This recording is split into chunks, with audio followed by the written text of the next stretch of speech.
ज्ञानेश्वरी किंवा भावार्थ दीपिका ही संत ज्ञानेश्वरांनी लिहिलेली भगवद्गीतेवरील ओवीबद्ध मराठी भाष्य आहे. तिचा 10वा अध्याय हा भगवद्गीतेच्या विभूती योग ह्या अध्यायावर आधारित आहे. तर चला थोडक्यात आपण जाणून घेऊया की ह्या 10व्या अध्यायात काय सांगितलेले आहे. हा 10वा अध्याय विभूती योग. आता विभूती योग म्हणजे काय तर समजावून सांगणं. या अध्यायात भगवान श्रीकृष्ण आपली विभूती म्हणजेच वैशिष्ट्यपूर्ण दिव्य रूपे, शक्ती व ऐश्वर असं सांगतात.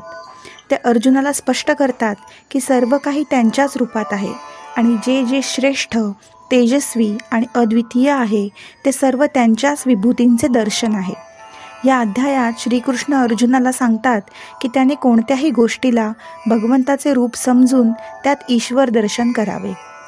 उदाहरणार्थ, सृष्टीमध्ये मी आत्मा आहे, मी ओंकार आहे, मी गायत्री मंत्रात आहे, मी हिमालय आहे, मी गंगा आहे, मी सिंह आहे, मी वेळ आहे, मी वज्र आहे. म्हणजेच श्रीकृष्णाने असं सांगितलं आहे की ह्या सृष्टीच्या अणुरेणूंमध्ये चराचरात ईश्वर सामावलेला आहे. या प्रकारे अनेक गोष्टींमध्ये कृष्ण स्वतःचे दैवी रूप दाखवतात आणि हे जाणून अर्जुन अधिक भक्तिभावाने भरून येतात आणि ते श्रीकृष्णाचं महत्त्व काय आहे हे ओळखतात. या अध्यायात साधारणपणे 478 ओव्या आहेत. तर त्यापैकी काही ओव्या आपण सोप्या पाहूया आणि त्यांचे अर्थही बघूया. आता पहिलीच ओवी या अध्यायात अशी आहे. आता ऐक अवधारे माझ्या विभूतींचे वर्णन, जी सकळ प्राणी जाती व्याप्ती असे पूर्ण. म्हणजेच श्रीकृष्ण अर्जुनाला म्हणतात, आता माझ्या विभूती म्हणजेच दैवी स्वरूप व वैशिष्ट्य नीट लक्ष देऊन ऐक, ज्या माझ्या शक्ती सर्व प्राणीमात्रांमध्ये भरून राहिलेल्या आहेत. आता ओवी क्रमांक 92 अशी आहे. मी बुद्धींच्या बुद्धी, मी तेजांचे तेज, मी योगांचे योग आणि शक्तींचे शक्ती. म्हणजेच मी बुद्धिमानांमध्ये बुद्धिमान आहे, मी तेजस्वींमधलं तेज आहे, मी योगींच्या योगातला मीच आहे आणि शक्तीचा मूळ स्रोतही मीच आहे. त्याच्यानंतर ओवी नंबर 207 अशी आहे. मी गंगा नदीना, मी ओंकार मंत्रात, मी गायत्री छंदांत, मी ऋग्वेदांत. ह्याचा अर्थ असा आहे, मी नद्यांमध्ये गंगा आहे, मंत्रामध्ये ओंकार आहे, छंदांमध्ये गायत्री आहे आणि मी ऋग्वेदाचा मूळ भाव आहे. ओवी क्रमांक 309 अशी आहे. मी वेळ आहे काळरूपी, मी मृत्यूसुद्धा व्यापी, सृष्टीचा संहार मी, अजूनही जन्म मी. ह्याचा अर्थ असा आहे, मीच काळ आहे, मृत्यूही माझ्यात सामावलेला आहे, सृष्टीचा संहार म्हणजेच नाश करणारा मीच आहे आणि जन्म देणारा सुद्धा मीच आहे. ओवी 434 अशी आहे. हे माझ्या विभूतींचे पार नाही कोठे, म्हणून थोडक्याची ठेवे सांगितल्या मी.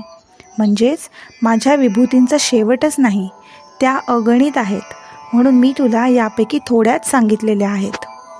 शेवटी या अध्यायाच्या शेवटी अर्जुन असं म्हणतो, तव नाथ विभूती साऱ्या व्यापती चराचर, आता तोची संदर तूची हे पाही. म्हणजेच हे नाथ, तुमच्या विभूतीने संपूर्ण चराचर व्यापून टाकले आहे. आता माझे मन हे पूर्णपणे तुमच्यात रमलेले आहे.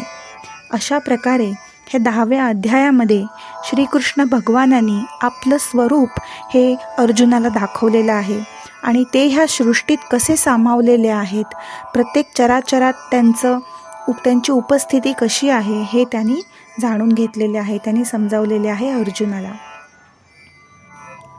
ज्ञानेश्वरीचा 11वा अध्याय हा भगवद्गीतेतील विश्वरूप दर्शन योग या अध्यायावर आधारित आहे. या अध्यायात श्रीकृष्ण अर्जुनाला आपल्या विराट रूपाचे दर्शन घडवतात. हे रूप इतकं अद्भुत आणि भव्य आहे की अर्जुनाची बुद्धी स्तब्ध होऊन जाते. आता ह्या अध्यायाचा सारांश असा आहे. अर्जुन श्रीकृष्णाला विनंती करतात की तू मला आपले विराट म्हणजेच विश्वात्मक रूप दाखव. श्रीकृष्ण त्यांना दिव्य दृष्टी देतात. त्यानंतर अर्जुन त्या विराट रूपाचे दर्शन घेतात. त्यात सर्व देव, लोक, ब्रह्मांड आणि काळ यांचं अस्तित्व असतं. हे रूप अत्यंत भयानक, तेजस्वी आणि असीम असतं. अर्जुन त्याच्यातील सर्व प्राणी, योद्धे आणि महापुरुष काळ रूपाने नष्ट होताना पाहतात. शेवटी अर्जुन पुन्हा श्रीकृष्णाला आपले स्नेही रूप धारण करण्याची विनंती करतात. आता ह्या अध्यायात एकूण 434 ओव्या आहेत. त्यापैकीच काही ओव्या आणि त्यांचे अर्थ आपण बघूया. ओवी नंबर 1 ते 30 ह्यामध्ये त्याचा सारांश असा आहे की श्रीकृष्ण म्हणतात, तुमचं खरं रूप पाहायचं आहे, ते मी प्रत्यक्ष अनुभवावं अशी माझी इच्छा आहे. म्हणजेच अर्जुन असं म्हणतात की हे श्रीकृष्णा, तू जे बोलला आहेस की तू सर्व सृष्टीचा अधिष्ठान आहेस ते मी ऐकलं, पण आता मला प्रत्यक्ष तुझं विश्वरूप पाहायचं आहे. आता सुमारे ओवी 40वी ही अशी आहे. त्याचा अर्थ असा आहे की श्रीकृष्ण अर्जुनाला म्हणतात, हे अर्जुना, माझं रूप पाहण्यासाठी तुला मी दिव्य दृष्टी देतो. श्रीकृष्ण म्हणतात, सामान्य डोळ्यांनी हे रूप तुला पाहता येणार नाही, तुला सहन होणार नाही, म्हणून तुला मी एक दिव्य दृष्टी देतो. ओवी क्रमांक 50 ते 150 ह्याच्यामध्ये असं वर्णन आहे की श्रीकृष्ण म्हणतात, संपूर्ण ब्रह्मांड माझ्या एका शरीरात सामावलेलं आहे. अर्जुन बघतो की श्रीकृष्णांचं रूप इतकं मोठं असतं की त्यात हजारो डोळे, हात, मुख आणि रूप असतात. सूर्य आणि अग्नीप्रमाणे तेज असतं. त्यात सर्व देव, ऋषी, प्राणी, सृष्टी असतात. ओवी क्रमांक 150 ते 250 ह्या ओव्यांमध्ये असं म्हटलेलं आहे की अर्जुन बघतो की युद्धभूमीतील सर्व योद्धे भीष्म, द्रोण, कर्ण श्रीकृष्णाच्या विराट मुखात जात आहेत. ते पाहून तो भयभीत होतो. श्रीकृष्ण स्पष्ट करतात की मी काळ आहे जो सर्वांचा विनाश करतो. हे युद्ध आधीच ठरलेलं आहे, तू फक्त निमित्त मात्र आहेस. तेव्हा अर्जुन अशी प्रार्थना करतो की हे प्रभू, तुझं शांत रूप पुन्हा दाखव. तुझं हे विराट रूप मला काही सहन होत नाही. अतिशय नम्र होऊन तीही प्रार्थना करतो की तुझं हे विराट रूप पाहून मी अतिशय स्तब्ध झालो आहे. तू कृपया तुझ्या सौम्य रूपात, जे तुझं पूर्वीचं रूप आहे त्या सौम्य रूपात तू परत ये. श्रीकृष्ण पुन्हा आपलं सौम्य आणि स्नेही रूप अर्जुनाला दाखवतात आणि अर्जुनाला धैर्य देतात. तर अशा प्रकारे हा जो 11वा अध्याय आहे तो श्रीकृष्णांच्या विराट रूपाचं दर्शन घडवतो आणि अर्जुनाला ते दर्शन देतात आणि अर्जुनाच्या विनंतीनंतर श्रीकृष्ण पुन्हा आपल्या सौम्य रूपात प्रगट होतात. ज्ञानेश्वरीचा 12वा अध्याय हा भक्तियोग या गीतेच्या अध्यायावर आधारित आहे. यामध्ये एकूण 40 ओव्या आहेत. आता ह्या अध्यायाचे काही प्रमुख मुद्दे आपण बघूया. यामध्ये असं सांगितलेलं आहे की भक्ती ही सर्वश्रेष्ठ साधना आहे. जो भक्त अहंकार रहित, क्षमाशील, सर्वत्र समत्व भाव असणारा, अनासक्त आणि प्रेमाभिमाने युक्त असतो, तो ईश्वराला अत्यंत प्रिय असतो. निष्ठावान भक्ताच्या रक्षणाची हमी भगवान देतात. आता ह्याच्यातल्या आपण काही ओव्या बघूया आणि त्यांचे अर्थही समजून घेऊया. तर आता ही 25वी ओवी आहे. जेणे सर्वत्री संतोषू, आनंदी स्थिर चित्तू, तो भेटे मोक्ष मार्गू सहजपणे. ह्याचा अर्थ आणि भावार्थ असा आहे की ही ओवी त्या भक्ताचे वर्णन करते जो सर्व गोष्टींमध्ये समाधानी असतो. त्याच्या मनात कधीही खेद, तक्रार किंवा लोभ नसतो. तो आपल्याला जे मिळाले आहे त्यातच आनंदी असतो. अशा व्यक्तीचे चित्त स्थिर असते. कोणताही संकटकाळ असो वा यश, त्याचे मन विचलित होत नाही. अशा समाधानी आणि शांत स्थिर चित्ताच्या भक्तासाठी मोक्षमार्ग सहज बनतो, कारण तो आध्यात्मिक पातळीवर प्रगल्भ असतो. आता ह्या ओवीतनं आपल्याला संदेश काय मिळतो की कोणत्याही बाह्य गोष्टींच्या मागे लागून किंवा तक्रारी करत राहून भक्ती करता येत नाही. अंतःकरणात शांती आणि समाधान असेल तर ईश्वर प्राप्तीचा मार्ग हा सहज होतो, सुलभ होतो. तसंच आता ओवी क्रमांक 29 पाहूया. समदर्शी जे सुखदुःखी, माझ्या भक्तिपंथी, ते माते अतिप्रियती जाणजो. जो व्यक्ती सुख आणि दुःख ह्या दोन्हीकडे समत्वाने पाहतो, समदृष्टीने पाहतो आणि जो ईश्वराच्या भक्तिपंथात श्रद्धेने स्थिर असतो, तो ईश्वराला अत्यंत प्रिय असतो. त्याचा भावार्थ असा आहे, भगवान श्रीकृष्ण इथे म्हणतात की खरा भक्त तोच आहे जो आनंद आणि वेदना दोन्हीकडे सारख्याच भावनेने बघतो. कधी अतिहर्षात हरवून जात नाही, कधी दुःखात कोसळत नाही. तो भक्त कोणत्याही परिस्थितीत ईश्वर प्रेमात स्थिर असतो. अशा समदर्शी भक्ताला भगवान अत्यंत प्रिय मानतात. आता ओवी क्रमांक 38 पाहूया. जेथे नाही ममत्व, नाही काही आसक्त, तेथे माझ्या भक्त सर्वस्वपणे. म्हणजेच जिथे माझं असं काही उरत नाही, ममत्व नाही, जिथे कोणत्याही गोष्टीची आसक्ती नाही, तेथे माझे भक्त पूर्णपणे माझेच झालेले असतात. ह्याचा भावार्थ असा आहे, भगवंत सांगतात की खरे भक्त तेच जे सर्व सांसारिक बंधनातून मुक्त झालेले असतात. त्यांच्या मनात हे माझं, हे तुझं अशी भावना नसते. कोणत्याही गोष्टीसाठी त्यांच्यात आसक्ती नसते. असे भक्त पूर्णतः भगवंताच्या अधीन होतात. त्यांच्या सर्व भावना, इच्छा, कृती सर्व काही ईश्वराला अर्पण झालेलं असतं. तर ह्या अध्यायाचा सारांश हेच आहे की ह्यामध्ये भक्ताचं अंतर्मन दाखवलेलं आहे. समत्व, अनासक्तता आणि परमार्थ प्रेम हीच खरी भक्ती आहे आणि असे भक्त भगवंतांना अतिशय प्रिय आहेत, हेच ह्यामध्ये सांगितलेलं आहे. ज्ञानेश्वरीचा 13वा अध्याय म्हणजेच श्री भगवद्गीतेतील क्षेत्रज्ञ विभाग योग ह्या अध्यायावर आधारित आहे. आता ह्या अध्यायाचा आपण सारांश बघूया. भगवान श्रीकृष्ण अर्जुनाला क्षेत्र म्हणजेच शरीर आणि क्षेत्रज्ञ म्हणजेच आत्मा आणि परमात्मा यामधील फरक समजावून सांगतात. हे क्षेत्र म्हणजे प्रकृती आहे आणि क्षेत्रज्ञ म्हणजे त्या शरीरामध्ये स्थित असलेला आत्मा आहे.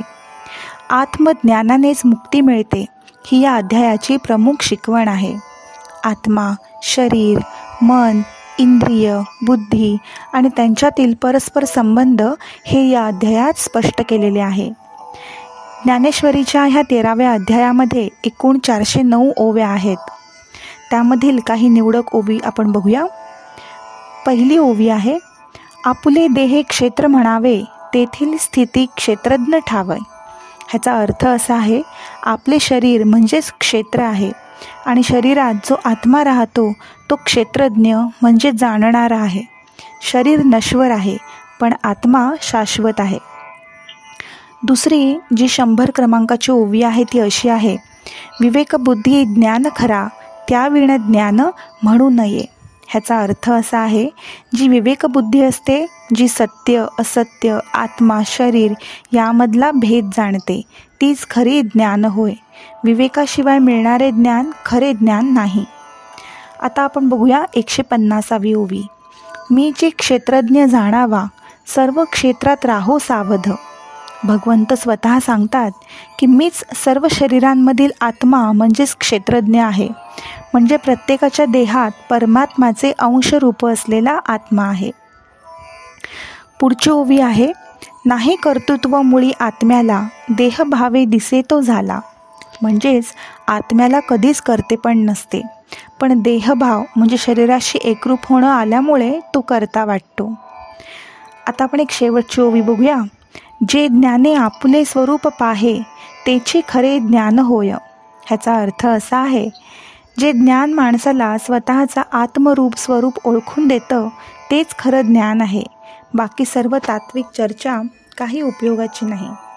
अशा प्रकारे ह्या 13व्या अध्यायामध्ये आत्मा, परमात्मा आणि शरीर यामधील परस्पर संबंध श्रीकृष्णाने समजावून सांगितलेला आहे. ज्ञानेश्वरीचा 14वा अध्याय भगवद्गीतेच्या उपदेशातील कर्मयोगावर आधारित आहे. यामध्ये 100 ओव्या आहेत आणि त्या कर्म, त्याचे फल, कर्मफलाची सिद्धता आणि त्याचा प्रपंचाशी संबंध यावर विस्तृत विवेचन करतात. या अध्यायामध्ये भगवान श्रीकृष्ण कर्मयोगाचे तत्त्व सांगतात. ते सांगतात की व्यक्तीला आपले कर्तव्य पारदर्शकपणे आणि निष्कलंकतेने पार करणं आवश्यक आहे. त्याचवेळी कर्माचे फल ईश्वराच्या कृपेवर असते, म्हणून त्याचे परिणाम आपल्या नियंत्रणात राहत नाही. आता ह्यामधल्या काही सुंदर ओव्या आपण जाणून घेऊया. नहि देहभृता शक्यम त्यागम त्यागेण आत्मज्ञानः, नहि देहभृता शक्यम त्यागेण आत्मनः. ही ओवी कर्मयोगाच्या दृष्टीने महत्त्वाची आहे. या ओवीत सांगितलेलं आहे की शरीर धारण केलेला मनुष्य पूर्णतः त्याग करू शकत नाही. त्याला त्याच्या कर्माची भूमिका ही स्वीकारावी लागते. तसंच अजून एका ओवीत श्रीकृष्ण म्हणतात की आपल्या कर्तव्यावर विश्वास ठेवून कार्य करणं सर्वात श्रेष्ठ आहे. दुसऱ्यांच्या कर्तव्यात हस्तक्षेप केल्याने धोका निर्माण होऊ शकतो. कर्मयोगाच्या या मार्गाने जीवनामध्ये सुख, समृद्धी आणि आत्मशुद्धी मिळवता येते. तर ह्या 14व्या अध्यायाचा सारांश असा आहे की ह्या अध्यायात श्रीकृष्ण कर्मयोगाचे महत्त्व सांगतात आणि त्याबद्दलच्या विचारांचे विवेचन करतात. ते सांगतात की प्रत्येक मनुष्याला आपले कर्म निर्विकारपणे आणि सहजतेने पार करणे आवश्यक आहे. कर्माचे सिद्धांत सांगताना कृष्ण कर्माच्या फलाच्या अपेक्षेसाठी कार्य न करणे आणि फक्त कर्तव्य पार करणे ही जीवनाच्या उद्दिष्टाची पूर्तता करण्यासाठी महत्त्वाचे आहे. कर्मयोगात व्यावहारिकतेचा समावेश आहे, ज्यामध्ये कोणतेही कार्य ईश्वर स्मरण आहे. या अध्यायाच्या उत्तरार्थ म्हणजेच प्रत्येक व्यक्तीने आपला कर्तव्य आणि धर्म पालन करून कर्म करावं आणि फलाची अपेक्षा न ठेवता त्याचं पालन करावं हेच सांगितलेलं आहे. श्रीकृष्ण शेवटी सांगतात की जर प्रत्येक व्यक्ती हे समजून आणि विवेकाने कर्म करत असेल तर त्याला जीवनाच्या सर्व अडचणी पार करण्याची क्षमता मिळते. ज्ञानेश्वरीचा 15वा अध्याय हा भगवद्गीतेवरील चिंतन आहे. यामध्ये श्री विष्णूंचे स्वरूप, योग, भक्तिराज आणि परमात्म्याची महिमा यांचा तपशीलवार विवेचन दिलेला आहे. या अध्यायात एकूण 44 ओव्या आहेत. या ओव्यात पंढरपूरच्या पंढरपूर रामकृष्ण भक्तांमधला भक्तिरंग, ज्ञान आणि कर्मयोगाची गोडी घेतलेली आहे. आता त्यामधल्याच काही सोप्या आणि सुंदर ओव्या आपण इथे बघूया. प्रपंची वाची त्रिगुण कृत्या प्रतिपादन करता, म्हणजेच ही ओवी जीवनातलं त्रिगुण म्हणजेच सत्व, रजस आणि तामस यांच्या कार्यावरलं विवेचन आहे. म्हणजे प्रत्येक व्यक्ती या गुणांनुसार जगात कार्य करते. त्याचा संबंध सृष्टीच्या सृजनाशी संबंध आहे. पुढची ओवी अशी आहे. समाधीन सुरत्याचे सर्व भयम त्रास निवारले. यामध्ये सांगितलेलं आहे की जो व्यक्ती समाधी आणि ध्यान करत असतो तो आत्मशुद्ध होतो आणि त्याचे जीवन त्रासमुक्त होते. शेवटची ओवी अशी आहे. उद्धार जगाचे ज्याचे कर्माते पुण्य होई जाईल. ज्याचे जीवन उच्च कार्यामुळे पुण्यशील आहे तो सत्ववंत आणि सद्गुणी होतो. त्याच्या कार्याने जगाचा उद्धार होतो. ज्ञानेश्वराच्या प्रत्येक ओवीत अद्भुत तत्त्वज्ञान लपलेले आहे.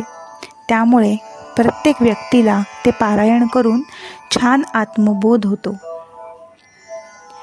ज्ञानेश्वरीच्या 16व्या अध्यायामध्ये श्री ज्ञानेश्वर महाराज दैवी आणि आसुरी गुण यांचे वर्णन करतात. हे अध्याय भगवद्गीतेतील दैवी संपदा म्हणजेच दैवी गुण आणि आसुरी संपदा आसुरी गुण यांचा समावेश करतो आणि त्यामध्ये मानवाच्या जीवनातील 2 वेगळ्या प्रवृत्तींवर प्रकाश टाकलेला आहे. यामध्ये आत्मविकास, चांगली वृत्ती आणि दुष्ट प्रवृत्ती यावर चर्चा केलेली आहे. तर आता दैवी गुण म्हणजे काय? तर श्री ज्ञानेश्वर महाराज सांगतात की जो व्यक्ती दैवी गुणांनी प्रेरित असतो तो उच्च वर्तन करणारा, सदाचारी आणि समाजातील चांगला नागरिक असतो. त्याच्यात सत्य, शांती, अहिंसा, तप, दया आणि सर्वांसाठी प्रेम असते. यामुळे त्याचे जीवन तात्विक, आध्यात्मिक आणि सामाजिकदृष्ट्या संपन्न असते. आता आसुरी गुण म्हणजे काय ते आपण समजून घेऊया. श्री ज्ञानेश्वर महाराज म्हणतात, आसुरी गुण असलेली व्यक्ती स्वार्थी, अहंकारी, हिंसक आणि धर्माविरुद्ध वागणारी असते. अशी व्यक्ती फसवणूक करणारी, इतरांचे शोषण करणारी आणि आत्मा आणि समाजाच्या हितासाठी काहीही न करणारी असते. अशा ह्या आसुरी प्रवृत्तीमुळे व्यक्ती सामाजिक आणि मानसिकदृष्ट्या नष्ट होतात. आता ह्या 2 गुणांचा संघर्ष कसा होतो ते पाहूया. श्री ज्ञानेश्वर महाराज म्हणतात, माझ्या जीवनातील सद्गुणांच्या आणि दुर्गुणांच्या संघर्षाची ही एक अत्यंत प्रभावी रचना आहे. दैवी गुणांचा साधक एक उच्च जीवनशैली राखतो आणि आसुरी गुणांचा साधक निसर्गाच्या, समाजाच्या आणि आत्म्याच्या विरोधात वावरतो. आता दैवी गुणांचा प्रभाव असलेला व्यक्ती काय करतो पाहूया.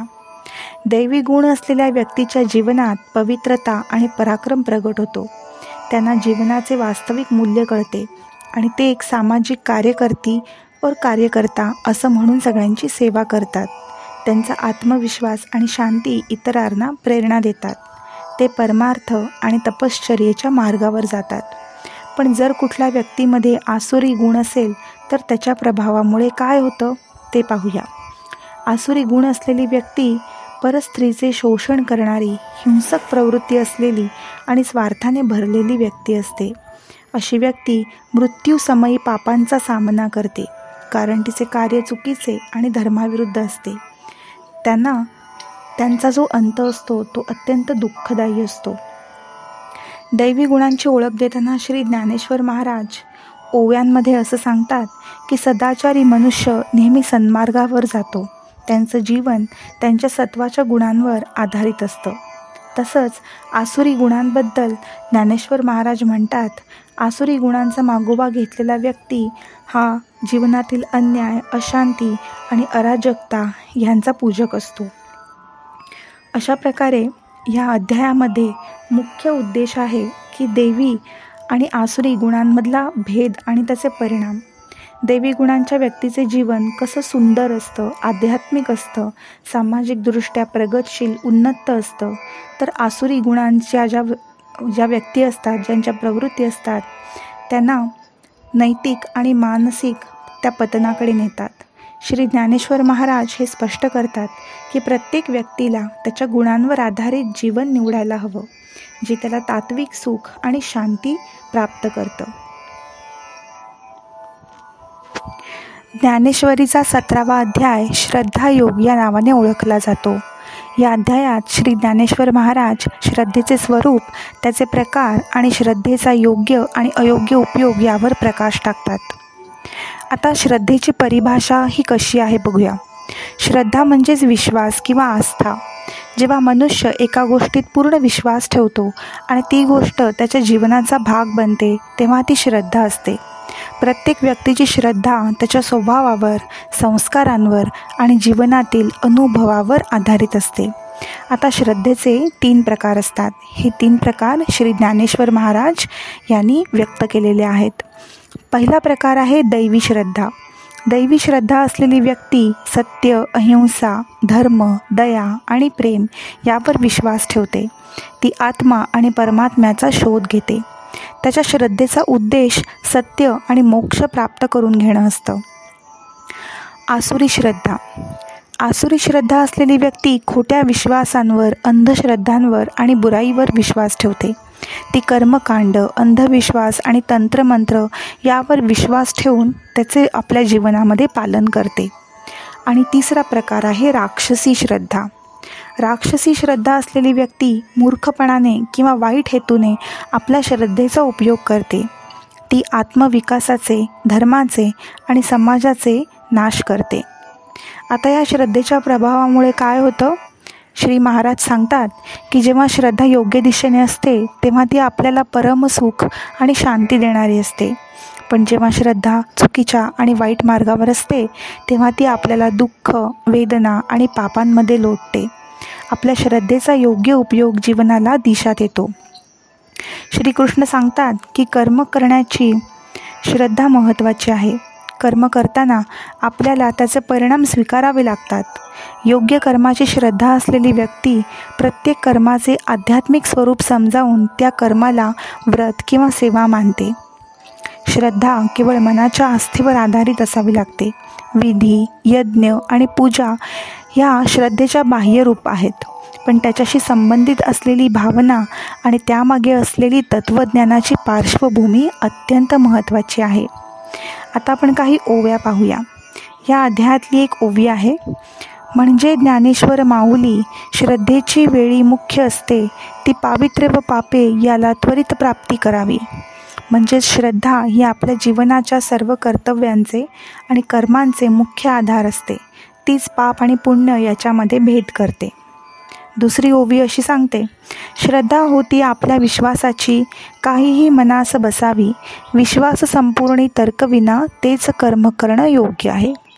ह्याचा अर्थ असा आहे, श्रद्धा आपल्या विश्वासांवर आधारित असते आणि जेव्हा श्रद्धा योग्य मार्गावर असते तेव्हा आपला प्रत्येक कर्म आत्मनिर्भर आणि योग्य होतं.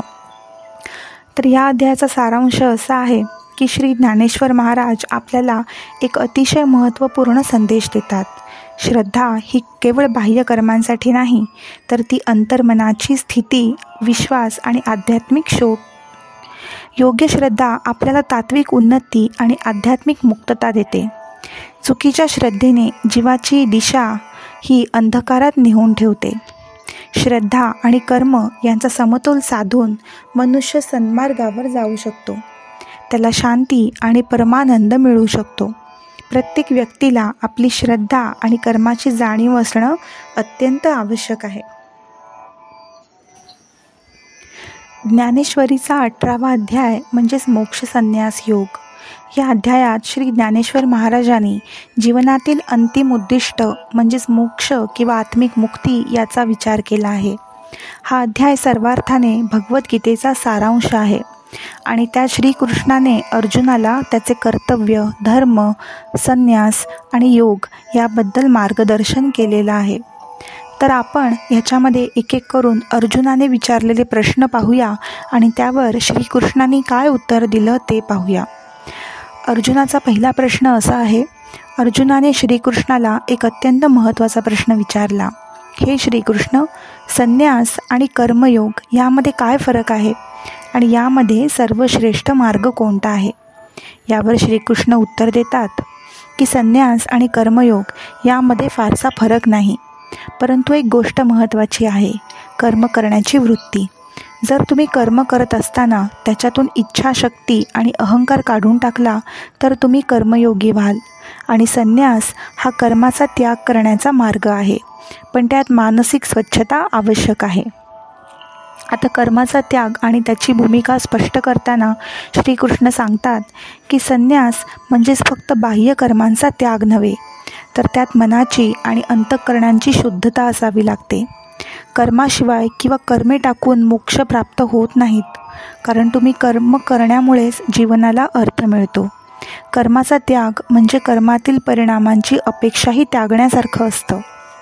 स्वधर्माचं पालन करताना श्रीकृष्ण अर्जुनाला सांगतात की प्रत्येक व्यक्तीला त्याच्या स्वधर्म, आपला वंश, जात आणि स्थितीप्रमाणे कर्तव्याचे पालन करायला हवे. त्याचे कर्म म्हणजेच त्याचे कर्तव्य आहे. जर अर्जुन युद्धात भाग घेत नाही तर तो आपल्या कर्तव्याचा त्याग करेल आणि जे त्याच्यासाठी योग्य नाही. तसंच कर्मयोगाबद्दल श्रीकृष्ण म्हणतात, कर्मयोग म्हणजे कर्म करत असताना त्याचा परिणाम आणि फलश्रुतीला नाकारणे. साधकाचे एकच लक्ष हवे, कर्माची निस्वार्थ वृत्ती. यामुळे तो आत्मसाक्षात्कार किंवा मोक्षाच्या जवळ पोहोचतो. तसंच श्रीकृष्ण सत्व, रज आणि तम ह्यांच्यावर स्पष्टीकरणही देतात. श्रीकृष्ण म्हणतात, सत्व म्हणजे शुद्धता, ज्ञान आणि सद्गुण. रज म्हणजे इच्छाशक्ती, कामना आणि कर्म करण्याची तीव्रता. तम म्हणजे अज्ञान, आलस्य आणि निष्क्रियता. ह्या तिन्ही गुणांचा प्रभाव जीवनावर पडतो. जेव्हा सत्वगुण प्रबळ असते तेव्हा आत्मज्ञान आणि सत्याची ओळख होऊ लागते. तसंच श्रीकृष्ण मोक्ष आणि त्याच्या मार्गांवरही भाष्य करतात. श्रीकृष्ण मोक्षप्राप्तीचा मार्ग स्पष्ट करतात. निराकार भक्ती म्हणजेच निस्वार्थ भक्ती आणि आत्मसमर्पणाचा मार्ग मोक्ष मिळवण्यासाठी सर्वोत्तम आहे.